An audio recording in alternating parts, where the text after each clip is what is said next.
Hello guys. आज हम पढ़ने जा रहे हैं क्लास 10th का chapter 1 chemical reaction and equation. ये क्लास 10th का पहला ही चैप्टर है और आज मैं इसकी शुरुआत करूंगा। शुरुआत करने से पहले आपसे कहना चाहूँगा कि विश्व स्टडी पॉइंट्स को सब्सक्राइब कीजिए, शेयर कीजिए और अगर आपको कोई भी क्वेश्चन और कोई भी क्वेरी होती है तो कमेंट ज़रूर करिए और मैं उसे एज सुन एज पॉसिबल करूँगा उसका आंसर देने की। अब अपने चैप्टर की ओर बढ़ते हैं। Chemical reaction and equations. Consider the following situation of daily life and think what's happen when, जैसे इसमें दिया हुआ है milk is left at room temperature during summers. जो हमें ये कुछ सिचुएशन दी गई है और हमें इसके बारे में सोचना है, अगर हम ऐसा करते हैं तो क्या होगा हमारी डेली लाइफ में। जो मिल्क होता है अगर उसे रूम टेम्परेचर पे रख देंगे समर के दौरान तो उस मिल्क का क्या होगा। दूसरा ये पूछा है an iron tawa pan nail is left expose to humid atmosphere. Humid atmosphere से मतलब है मॉइस्चर में। जिस समय बरसात का समय जो होता है उस समय हवा में पानी की मात्रा मौजूद होती है, उसे ह्यूमिड एटमोसफेयर कहते हैं। अगर हम उस समय आयरन का तवा, इस पर रोटी बनती है, पैन जो नॉर्मल पैन होते हैं, या नेल बोले जो कील होती है जो हम दीवार में यूज़ करते हैं वॉल्स पे, अगर उसे हम ऐसे ही खुले में रख दें बरसात के मौसम में ह्यूमिड एटमॉस्फेयर में तो उसका क्या होगा। थर्ड पॉइंट हमें दिया है ग्रेप्स गेट फर्मेंटेटेड। जो ग्रेप्स होते हैं वो फर्मेंटेटिव हो जाए, मतलब हल्के फुल्के करने लग जाएं, ख़राब होने लग जाएं, उसे छोड़ दें तो वो क्या होगा उसका। फूड इज कुक, पके हुए खाने को अगर हम ऐसे ही छोड़ दें उसका क्या होगा।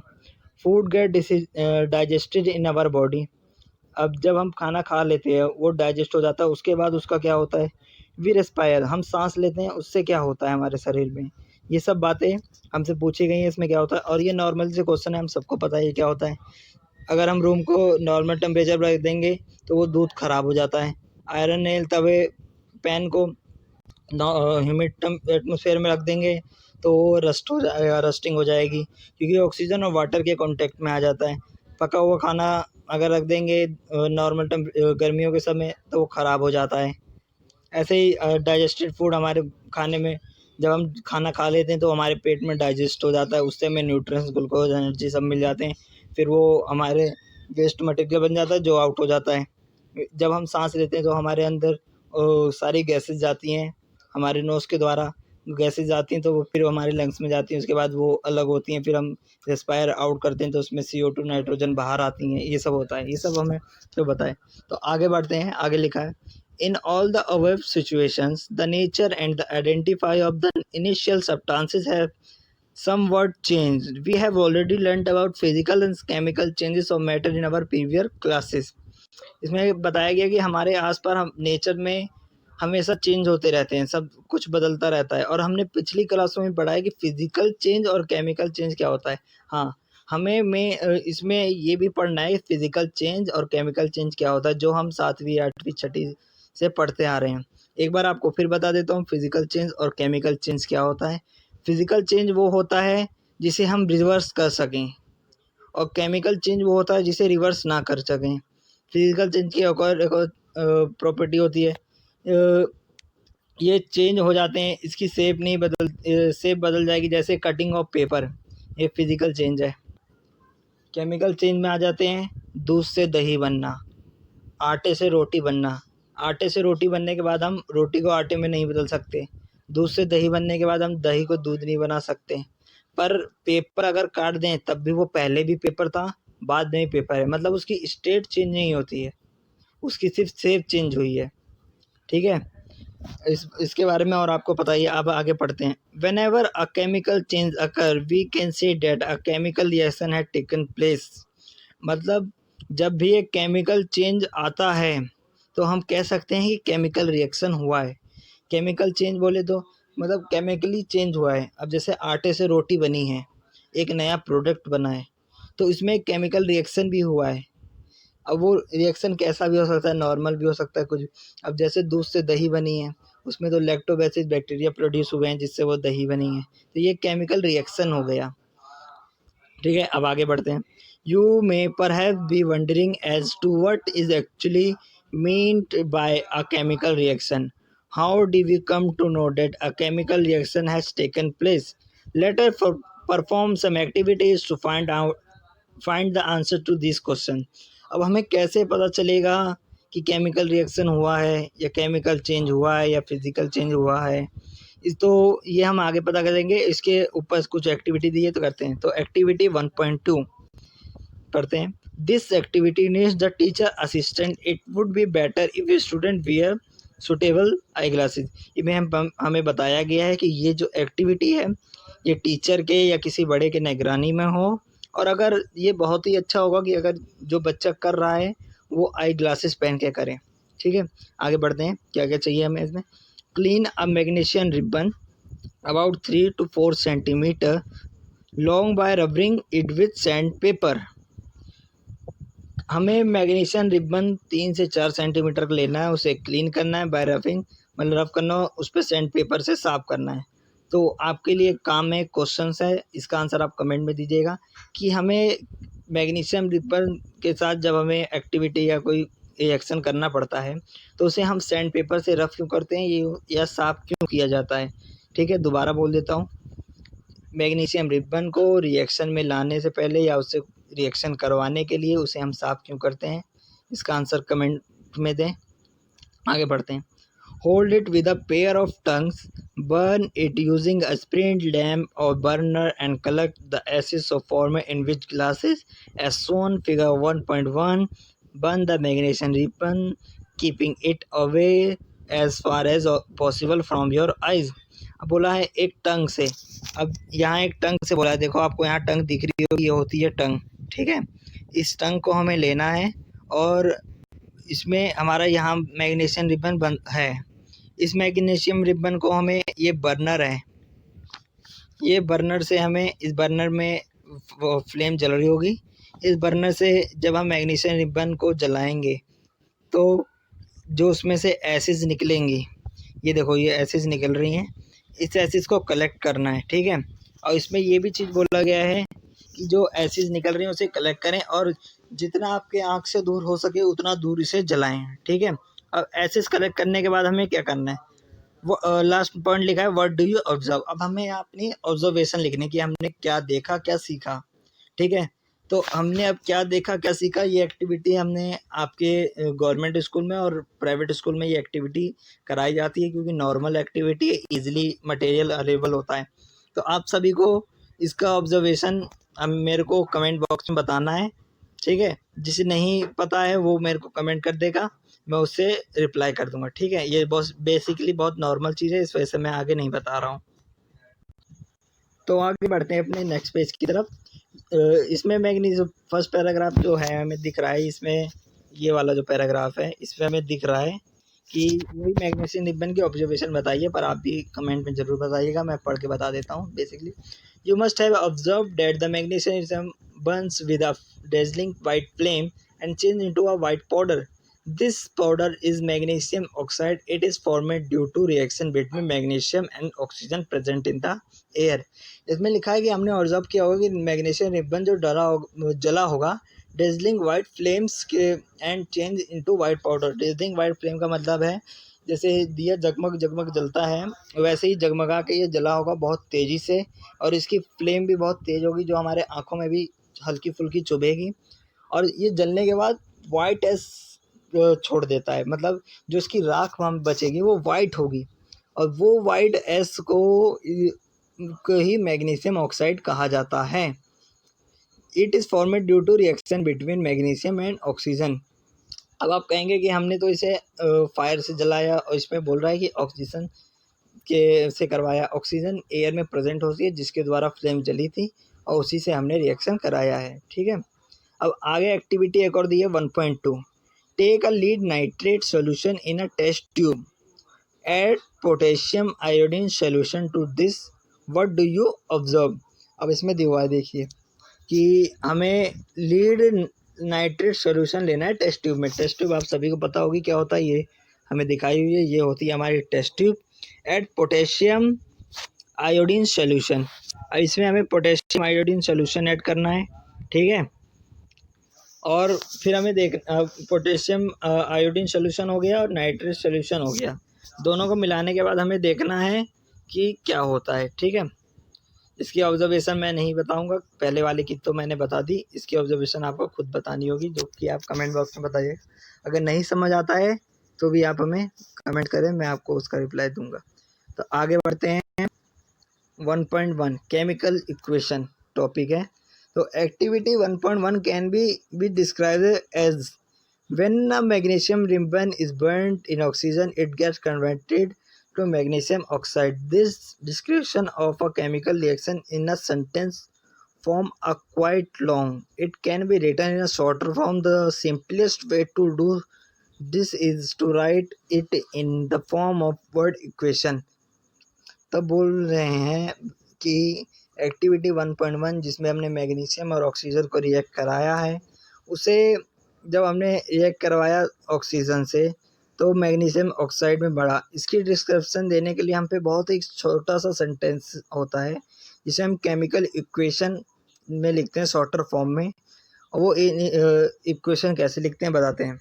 देखो लिखा हुआ है, the word equation for the above reaction would be magnesium plus oxygen. ये हमारे रिएक्टेंट्स है। रिएक्टेंट्स क्या होते हैं? जिन्हें हम आपस में रिएक्ट कराते हैं। और ये एरो के बाद जो होते हैं प्रोडक्ट होते हैं, मतलब इनको रिएक्ट करने के बाद क्या बनता है, तो magnesium plus oxygen give outs magnesium oxide. ठीक है, ये इजी वे होता है इन्हें लिखने का। ठीक है, आगे बढ़ते हैं। The substances that undergo chemical change in the reaction, magnesium and oxygen are reactants. The new product is magnesium oxide formed during the reaction. जो मैंने बताया कि रिएक्टेंट्स क्या होते हैं, प्रोडक्ट्स क्या होते हैं, कौन सा प्रोडक्ट्स होता है, रिएक्टेंट्स होता है, कैसे पहचानेंगे वही बताया हुआ है। आगे बढ़ते हैं। A word equation shows change of reactant to product through an arrow placed between them. The reactant are written on left hand and side and with a plus sign between them.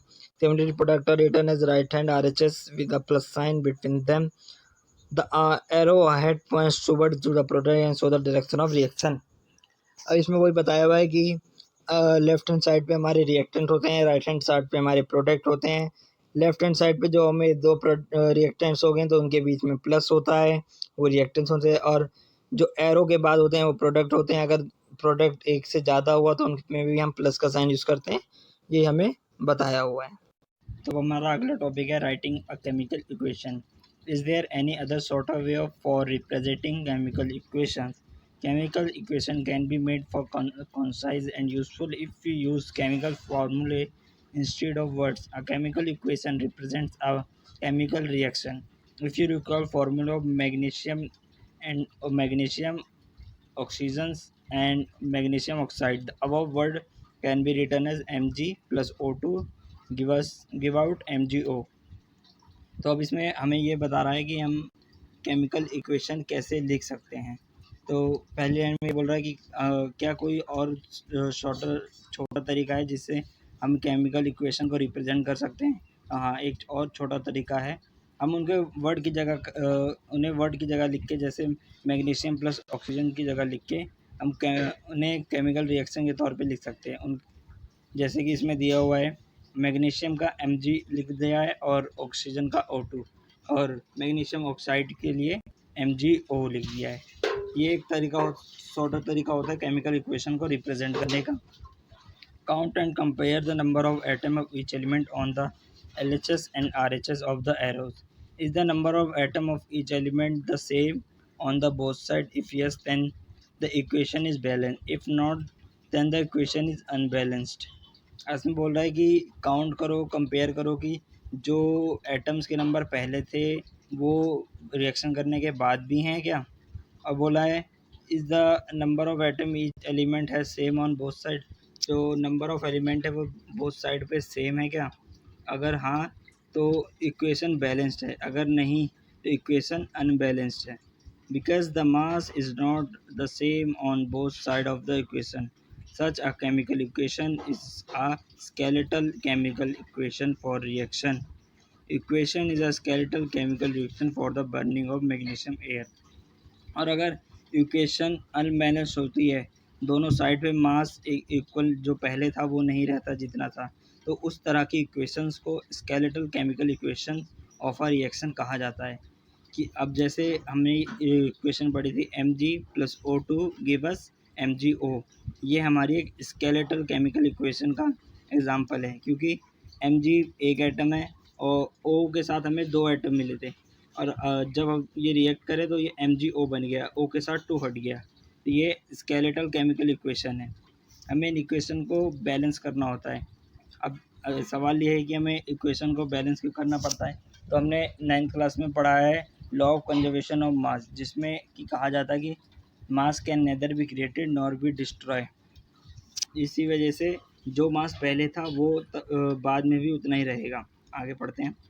Chemical balance chemical equation. Recall the law of conservation of mass that you study in class 9। Mass can nether be created nor be destroy in a chemical reaction.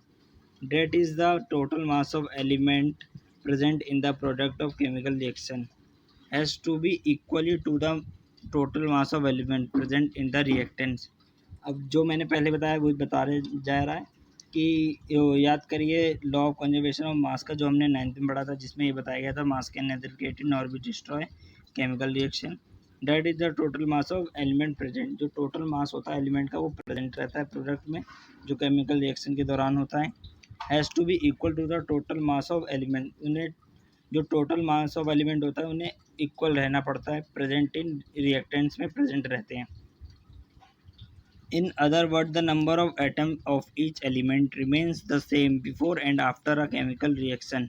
जो other शब्दों में, दूसरे शब्दों में कहें तो number of atom of each element, मतलब atom के जो नंबर होते हैं ईच एलिमेंट में वो सेम रहते हैं before and after the chemical reaction से पहले भी और बाद में भी। Hence we need to balance a skeletal chemical equation. हमें बैलेंस करना पड़ता है स्केलेटल केमिकल इक्वेशन को। Is the chemical equation balanced? Let us learn about balancing a chemical equation step by step. अब हमें पता कैसे चलेगा इक्वेशन बैलेंस्ड है। चलो आगे सीखते हैं कि केमिकल इक्वेशन को स्टेप बाय स्टेप कैसे बैलेंस किया जाता है। तो the other word equation for activity 1.3 में बी रिप्रेजेंटेड एट। जो एक्टिविटी 1.3 थी वो दिखा रहे हैं कि कैसे रिप्रेजेंट हुई थी। उसमें जिंक प्लस सल्फ्यूरिक एसिड का ये रिएक्टेंट थे, इन्हें हमने रिएक्ट कराया था, तो इनका प्रोडक्ट हमें मिला था जिंक सल्फेट प्लस हाइड्रोजन। तो हमें ये प्रोडक्ट मिला था जिंक प्लस सल्फ्यूरिक एसिड का रिएक्ट करा के। तो आगे द अबव वर्ड इक्वेशन में be represented by the following chemical equation. अब हमने वर्ड की जगह ना उनके एलिमेंट नेम लिख दिया है, जैसे जिंक का Zn, सल्फ्यूरिक एसिड का H2SO4, और इन प्रोडक्ट जो हमें मिला है जिंक सल्फेट का ZnSO4 और हाइड्रोजन का H2। अब इसे लिख दिया है हमने, तो इसे यूँ पढ़ेंगे Zn plus H2SO4 give out ZnSO4 plus H2। Let us examine the number of atom of different element on both side of arrow। अब हमें कैसे पता चलेगा कि इक्वेशन बैलेंस्ड है कि नहीं बैलेंस्ड है। तो हम ये यहाँ जो एक आप टेबल देख रहे होंगे, ये टेबल है, ये टेबल बना लेनी है, ठीक है। इस टेबल में पहले नंबर पे एलिमेंट आएगा, दूसरे नंबर पे number of atom present in reactant LHS करके, और दूसरे पे आएगा number of atom product in RHS। ये लिख लेना है, ठीक है। फिर इसके बाद एलिमेंट के नेम लिख लेना है, जैसे हम पे जिंक है, हाइड्रोजन है और सल्फ़र है, तो हमें ये सब लिख लेना है, और ऑक्सीजन है, ठीक है। अब हमें ये लिख लेना है, जैसे देखो जिंक हो गया, हाइड्रोजन हो गई, सल्फ़र हो गया, ऑक्सीजन हो गई, ठीक है। अब ये 4 चीज़ हम पे हो गई। तो जिंक में जो जिंक है वो रिएक्टेंट में अब जाएंगे। पहले रिएक्टेंट हमारे LHS साइड पर होता है, तो जिंक रिएक्टेंट में 1 है, तो यहाँ हमने 1 लिख दिया, ठीक है। अब फिर आगे हाइड्रोजन देखें, हाइड्रोजन कितना है, 2 है, तो 2 लिख देंगे। सल्फ़र कितना है, 1 है, 1 लिख देंगे, S 1 है। ऑक्सीजन कितनी है, 4 लिख देंगे। अब इधर हट के अब आएंगे हम प्रोडक्ट की तरफ, जो हमारा प्रोडक्ट है, ठीक है। अब प्रोडक्ट की तरफ आएंगे, और प्रोडक्ट में अब देखते हैं जिंक कितना है प्रोडक्ट में, जिंक 1 रहा, हाइड्रोजन 2 ही है, S हमारा सल्फ़र कितना है, 1 ही है, ठीक है। और ऑक्सीजन कितनी हो गई, 4। मतलब जो मास पहले था वही मास बाद में, तो ये इक्वेशन बैलेंस इक्वेशन कराएगी, स्केलेटन इक्वेशन नहीं कहलाएगी, ठीक है। आगे बढ़ते हैं। As the number of atoms of each element is the same on both side of the arrow, equation is balanced chemical equation. तो ये बता रहा है कि जो नंबर ऑफ एटम्स हैं एलिमेंट्स के वो बोथ साइड पे सेम है और इक्वेशन बैलेंस्ड है। हाँ, तो इक्वेशन बैलेंस्ड है क्योंकि दोनों साइड के एटम्स का मास सेम है एलिमेंट्स का। तो अब let us try to balance the following chemical equation.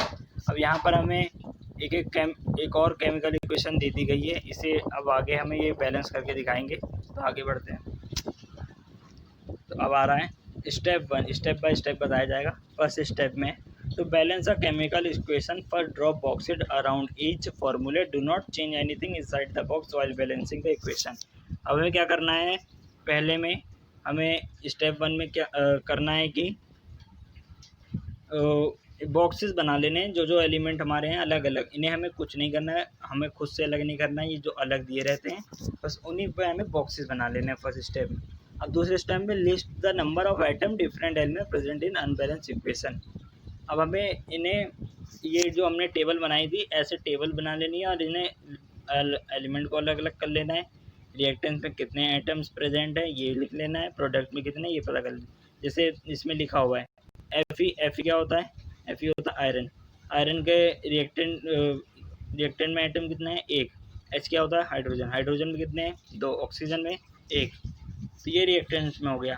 अब हम आते हैं प्रोडक्ट की तरफ। प्रोडक्ट में Fe कितना है, Fe 3 है। और ऑक्सीजन कितना है, ऑक्सीजन 4 है। हाइड्रोजन कितना है, हाइड्रोजन 2 है। तो ये हमें लिखने लेना है। अब स्टेप 3 की तरफ आते हैं। It is a fun convicting to start balancing with the compound that contain the maximum number of atoms. It may be reactant or a product. In compound, select the element which has the maximum number of atoms. Using these criteria, we select Fe3O4 and the element oxygen in it. There are 4 oxygen atoms on the RHS and only one on LHS। अब इसमें क्या बोल रहा है हमें, कि बोल रहा है कि जो सबसे ज़्यादा हो एलिमेंट, मतलब जो सबसे ज़्यादा आइटम हो जिसमें, उसे हमें सबसे पहले ले लेना है। ठीक है, तो वो प्रोडक्ट भी हो सकता है और रिएक्टेंट भी हो सकता है। तो इसमें बता रहा है कि सबसे ज़्यादा देखो ऑक्सीजन में चेंजेस आए। ऑक्सीजन रिएक्टेंट में 1 थे और प्रोडक्ट में हो गया 4। तब इसने ऑक्सीजन को ले लिया। ने फिर से एक टेबल बना ली जिसमें पहले में लिख दिया एटम ऑफ ऑक्सीजन और फिर अगले में इन रिएक्टेंट्स और अगले में इन प्रोडक्ट्स। तो एटम ऑक्सीजन में इनिशियल मतलब अभी कितनी है, रिएक्टेंट में 1 है और प्रोडक्ट में 4 है। हमें बैलेंस करने के लिए दोनों साइड 4 करनी होगी। तो अगर प्रोडक्ट में 4 है तो रिएक्टेंट में 4 लाने के लिए हमें उसे 4 से मल्टीप्लाई कर देना होगा। ठीक है, अभी बहुत आसान है, आगे पढ़ते हैं। To equalize the number of atoms, it must be remembered that we cannot alter the formula of the compound or element involved in the reaction. For example, to balance oxygen atom, we can put coefficient 4 as 4H2O and not H2O4 or H2O whole 4. Now the partly balanced equation becomes। अब हमें बताया जा रहा है कि हमें सिर्फ H को बैलेंस करने के लिए हमें H को कोफिशिएंट बनाना होगा। तो हमें H को कैसे लिखना होगा, हमें H को लिखना होगा 4H2O। मतलब जब हम 4 लिखेंगे वो H के साथ भी जुड़ जाएगा, हम ऐसे नहीं लिख सकते कि H2O4। ठीक है, तो अब इसमें देखो क्या किया, जो बॉक्सेस बनाए हुए थे तो H2O के पास इसने 4 बना दिया। तो अब हम पे हाइड्रोजन 8 हो जाएंगे क्योंकि 4 × 2 = 8 हो जाएंगे। ऑक्सीजन तो हमारा बैलेंस हो गया पर हमारा हाइड्रोजन ज़्यादा हो गया। अब ठीक है, अब देखते हैं स्टेप 4 में। Fe and H atom are still not balanced. Pick up any of these elements to produce. Further, let us balance hydrogen atom in the partially balanced equation. To equalize the number of H atom, make the number of molecules of hydrogen as 4 on RHS. इसमें क्या बोल रहा है कि Fe और H atoms जो हैं अभी भी बैलेंस नहीं हुए हैं। तो इनमें से कोई 2 एलिमेंट ले लो, कोई भी एक, और उन्हें let us balance hydrogen atom in partially balanced equation. पहले हाइड्रोजन को इसने ले लिया बैलेंस करने के लिए, तो फिर से वही बॉक्स बना लिया, इनिशियली लिख लिया, 2 बैलेंस करके लिख लिया। तो रिएक्टेंट्स में 8 हो गए क्योंकि 2 पहले ही थे और हमने 4 से मल्टीप्लाई कर दिया। प्रोडक्ट में 2 हैं, तो हमें रिएक्टेंट में 8 है तो प्रोडक्ट में हमें 4 से मल्टीप्लाई करना होगा ताकि उस तरफ भी 4 8 हो जाएं। तो अब देखो इसने कर दिया, फिर यही बॉक्स में प्रोडक्ट की तरफ H2 के सामने 4 लगा दिया। अब देखते हैं, Fe 1 है, इधर 3 है, ऑक्सीजन 4 है, ऑक्सीजन 4 है, हाइड्रोजन 8 है, हाइड्रोजन 8, मतलब अब हमें Fe को बदलना है। तब लास्ट फिफ्थ स्टेप बता रहा है, examine the above equation and pick up the third element which not be balanced. You may find that only one element is left to be balanced, that is iron. जो मैंने बताया कि अब सिर्फ iron रह गया है बैलेंस करने को। तो एटम्स ऑफ आयरन, वो फिर बॉक्स बना लिया। रिएक्टेंट में 1 है, प्रोडक्ट में 3 है। रिएक्टेंट में 3 है तो प्रोडक्ट में 3 है तो रिएक्टेंट में 3 लाने के लिए 1 से 3 के साथ मल्टीप्लाई करेंगे। अब इसमें यहाँ 3 से Fe को ऐड कर दिया रिएक्टेंट में, तो अब हमारी इक्वेशन बैलेंस हो गई। देखो Fe 3 है, Fe 3 है, ऑक्सीजन 4 है, ऑक्सीजन 4 है, हाइड्रोजन 8 है, हाइड्रोजन 8 है। तो ये ऐसे इक्वेशन को बैलेंस करते हैं, ठीक है। अब इसे हम आखिरी बार चेक कर लेते हैं, फिर अब स्टेप 6 में आ जाते हैं, फाइनली टू चेक करने बैलेंस। अब हमें स्टेप 6 में हमें अपनी इक्वेशन चेक करनी है कि सब चीज़ बैलेंस हो गए या अभी भी कोई अनबैलेंस है। Step 7, writing symbol of physical state, carefully examine the above balanced.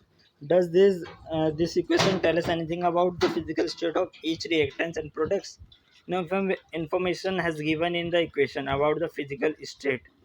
अब इसमें क्या बोल रहा है कि ध्यानपूर्वक अपनी बैलेंस इक्वेशन को देखिए कि इक्वेशन कुछ बता रही है फिजिकल स्टेट ऑफ रिएक्टेंट के या प्रोडक्ट के। No information have been given, physical state की कोई इन्फॉर्मेशन नहीं दी गई है।